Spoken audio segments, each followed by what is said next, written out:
Welcome back to another technical video. Today we're going to be going through your question, answering it, and hopefully finding that solution for you.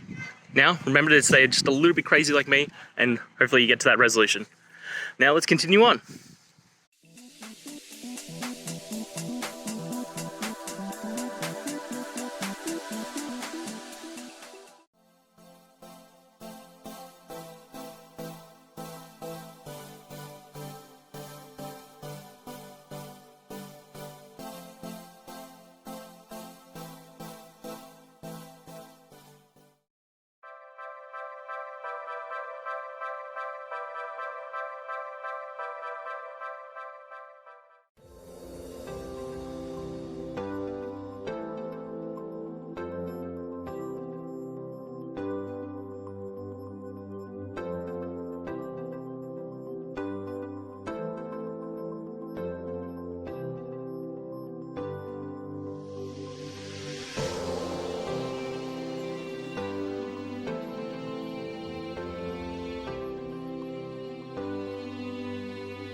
And that's it, guys. I hope this video has helped find that solution that you're looking for.